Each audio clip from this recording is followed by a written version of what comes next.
What's up, friends? Can't flip for ship. Today's video is going to be on the zero gravity Chaplin catch.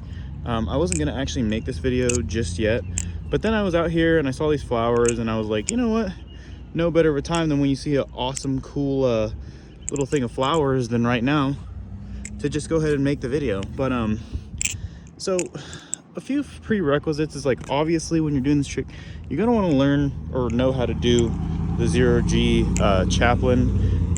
It just kind of helps to kind of like know how to do it. And I would say for this trick specifically, you should be able to do it on your pointer finger, and you should be able to do it like pretty consistently. Like, you should be able to do it for like a long time, because if you can only hold it for like one rotation, you don't really have what it takes to like do the full catch, just because it's like so much more like dynamic than the just doing it for like a half second. Because anyone can like 0G off for like a half second, but then whenever it gets to like actually doing the trick, that's whenever it gets more complicated.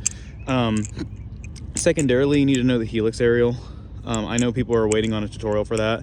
I just feel like with the helix aerial, it's so simple that like I have trouble making a tutorial for it for people, because it's like, what am I gonna say? You know what I'm saying? That's like, you don't already know. Like, everybody knows the rotations and stuff that it takes to do it.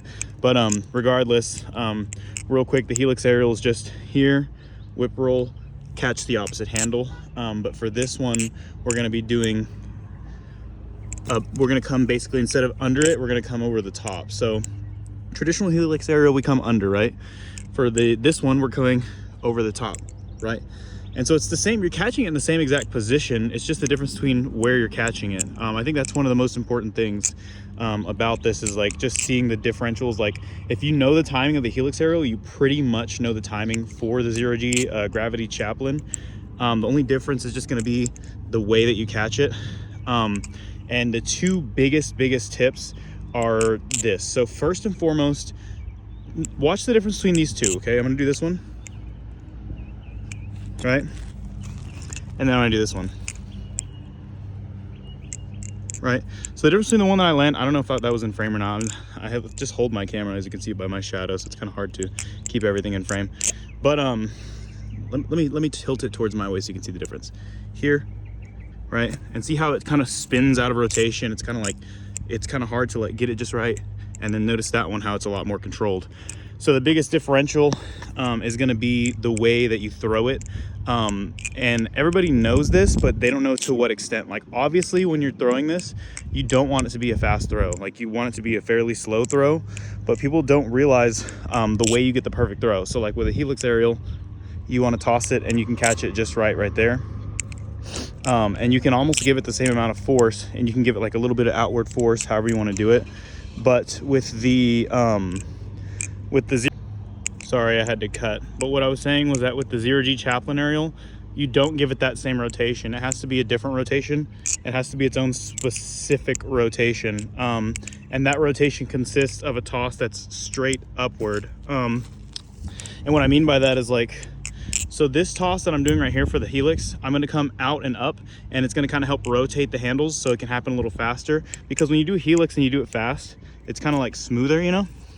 So like you can see here, and then it's like a little faster, a little smoother.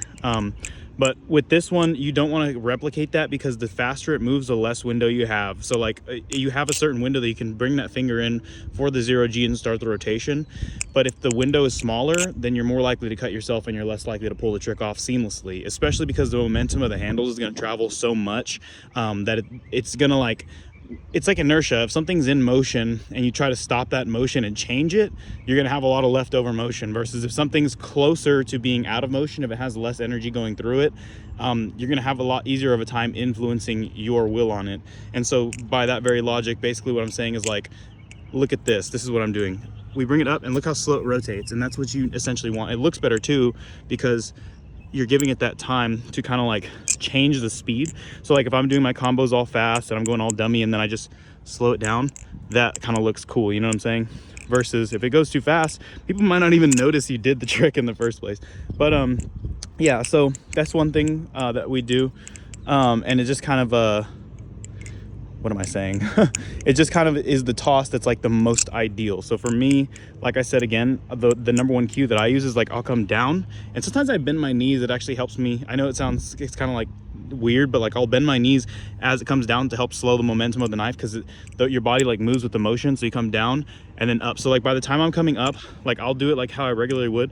By the time I'm coming up, the knife has almost no motion whatsoever. And that upward toss is just going to be whatever like minute amount of toss that's left over is still there. So like whatever little amount of energy is still there kind of comes up with it and keeps it rotating, because you want it to rotate slow. And then it's a small rotation, and you'll be able to see right here, I'll just throw it up and drop it, but you'll be able to see that like the rotation is so small, you can see exactly where your finger would go. So as it's going in the air, it comes up, rotates. You're gonna see it rotate in the air like this, like this, like this, like this, like this. And here's where you want to come in. You come in when it's in this position with your finger right here, and then it's gonna come in. And I've always seen that it's been kind of helpful to pull towards myself, kind of. So like you want to continue the circular motion, you know what I'm saying? You want to keep the try to replicate the flow of the way that it's going to go, right?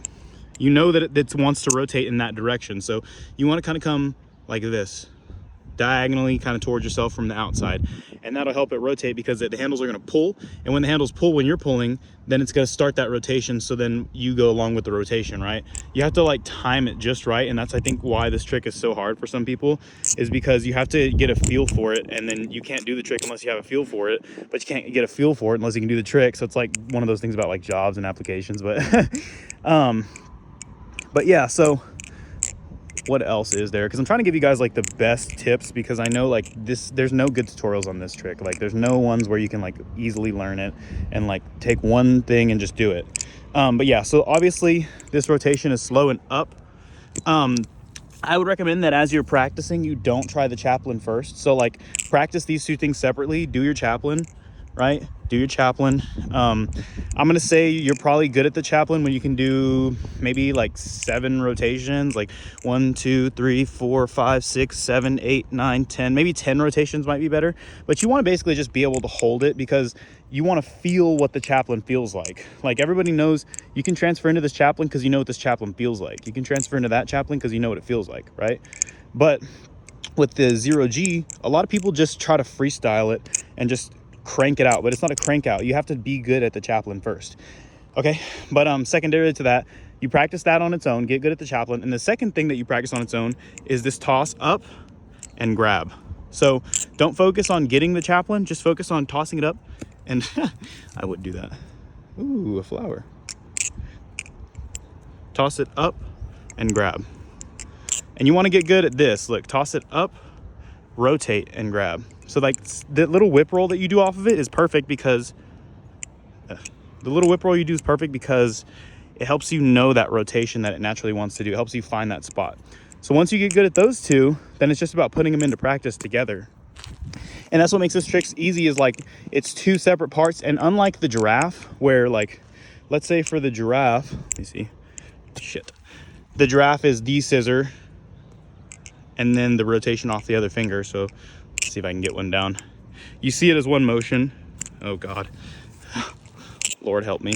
But yeah, so like with the giraffe, you see, last time I'm gonna try it. Okay, whatever. Anyways, you see it as one motion because you see the scissor, right?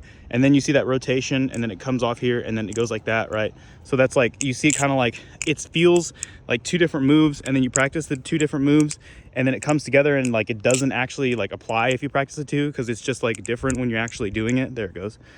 So it's kind of like annoying, because people say like, oh, practice the 2 separately, and then you'll be good at it all together. And that just like doesn't happen when you're doing the draft. Like I feel where you're coming from, but with this one that I'm telling you, like it legitimately will make you like better. So just practice those 2 things separately. Ready? We go up, catch, and then we do the whip roll around, and that'll kind of help you. And it'll help your combos too. Like even if you never learned the 0G, just doing that alone is going to help you kind of get that feel down, and it's kind of a nice transfer because it's over the top. And then secondarily, you want to be practicing that 0G off the pointer finger. And eventually you get to the point where, remember, the catch is slow. You can just land it easily because you want to get your finger in there. But when your finger gets in there, you don't want to like enforce your will on it. You want to come naturally with the path. So you bring your finger in as gently as you possibly can. And then right as you feel the motion, go with it. You know what I'm saying? Another thing that's very helpful is your toss. When you're tossing and it's like flat like a tabletop and you want to come in with your finger, and then look what happens. Like, let's say it's flat. See, it's flat and you want to rotate, it's kind of harder. But if it's diagonal, see how it's diagonal? It doesn't want to come off. Oh my God, I would drop it. But yeah, it doesn't want to come off as easy when it's diagonal. So coming from an angle back where I was, when you catch it diagonally, it has more stick because you have gravity kind of helping you out, versus gravity, because gravity's working against you always whenever you're flat like a tabletop. But when you have it at an angle, gravity's helping you when you're on this side of the motion. And then when you come kind of down this way, you only have a small window where you're fighting gravity. So it's kind of nice.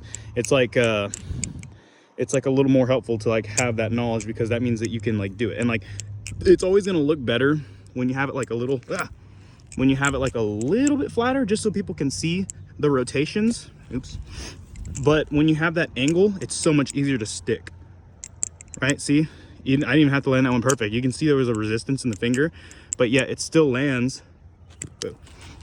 Sorry, I'm not landing consistently right now, but yeah, it still lands because the angle allows it to kind of help better. So remember, instead of throwing it flat like a tabletop like this, you want to angle it this way, with your body being on this side, the side of my arm. So kind of like that, like tilted a little bit. You see what I'm saying? Towards your body, tilted towards your body when you toss it.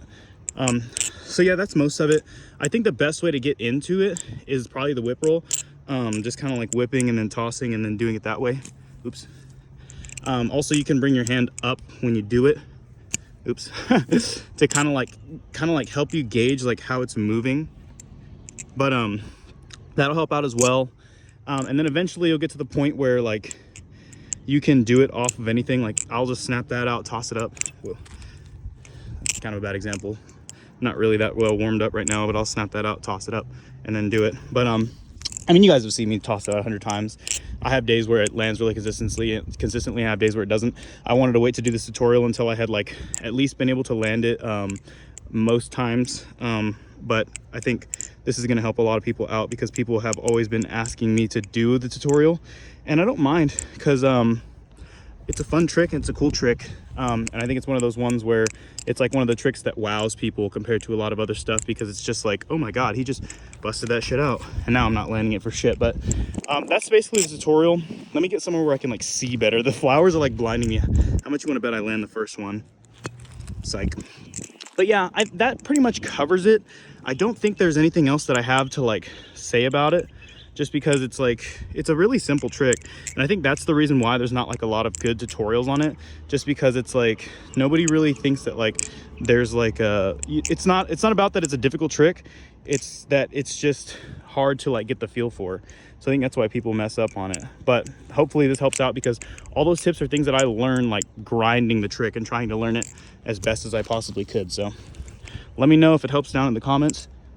But other than that, let me land that giraffe again, because I feel owned by it. And then I'll say rock on after that.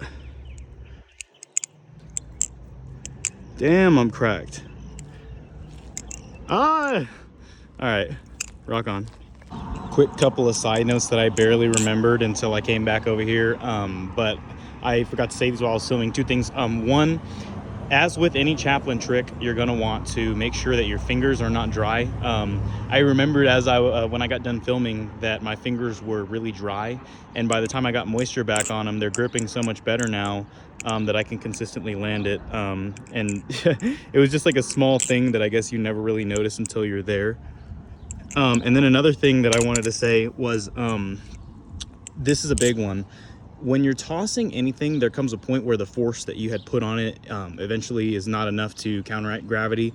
But basically all that is just to say that as it comes up, it'll stop for a second and then come back down. And so with this toss, with this particular trick, the easiest time to implement your force onto the trick is whenever it's in that middle point. So it's almost going to stop for a second and come back down. You don't want to get your finger in it too much when it's coming up, because you'll disrupt the motion of it kind of like transferring, and then you might cause it to drop.